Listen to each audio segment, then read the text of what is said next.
आता पाहूया मंत्रिमंडळ विस्तारासंदर्भातल्या टॉप 9 बातम्या। महायुती सरकारच्या मंत्रिमंडळाचा उद्या दुपारी 4 वाजता विस्तार। राज्यपाल सीपी राधाकृष्णन नागपुरात दाखल। हिवाळी अधिवेशनाच्या पूर्वसंध्येला मंत्रिमंडळ विस्तार। दिल्लीतून महायुतीच्या मंत्र्यांच्या यादीवर शिक्कामोर्तब होणार। उद्याच्या शपथविधीसाठी भावी मंत्र्यांना फडणवीस स्वतः फोन करणार। 1991 नंतर प्रथमच नागपुरात मंत्र्यांचा शपथविधी होणार, सूत्रांची माहिती। मंत्रिमंडळ विस्ताराआधी वर्षा सागर बंगल्यावर नेत्यांची गर्दी। शिवेंद्रराजे भोसले, राधाकृष्ण विखे पाटलांसह संतोष दानवे फडणवीसांच्या भेटीला, तर दादा भुसे, संजय शिरसाटांसह अनेक नेत्यांनी घेतली शिंदेंची भेट।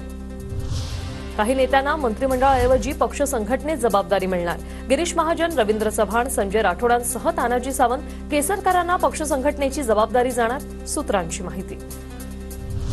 केसरकर आणि तानाजी सावंतांची मंत्रिपद मिळवण्यासाठी धडपड सुरू। दोघांनाही मंत्रिमंडळात स्थान नाही। काल 5 तास थांबूनही दोघांचीही शिंदेंसोबत भेट नाही, सूत्रांची माहिती। शिंदेंच्या शिवसेनेकडून उद्या शपथविधी घेणारे पहिल्या 5 मंत्र्यांची नावं ठरली। उदय सामंत, संजय शिरसाट, शंभूराज देसाई, दादा भुसे आणि विजय शिवतारे मंत्रिपदाची शपथ घेणार असल्याची सूत्रांची माहिती। मलाईदार खात्यासाठी महिनाभर विस्तार नाही। अधिवेशनाच्या काळात एखादा स्फोट होऊ शकतो, संजय राऊतांकडून शंका व्यक्त।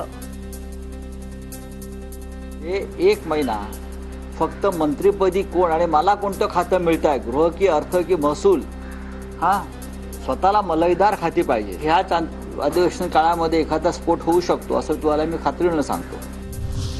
मुख्यमंत्री फडणवीसांच्या स्वागतासाठी नागपुरात जय्यत तयारी। चौकाचौकात मोठे होर्डिंग्स, भगवे झेंडे आणि भगव्या रंगाचे प्रवेशद्वार। मुक्तागिरी बंगल्यावर उपमुख्यमंत्री शिंदे वास्तव्य करणार। वर्षा निवासस्थानाच्या बाजूलाच असलेल्या मुक्तागिरी बंगला एकनाथ शिंदेंचं सर्व सामान मुक्तागिरीवर दाखल व्हायला सुरुवात।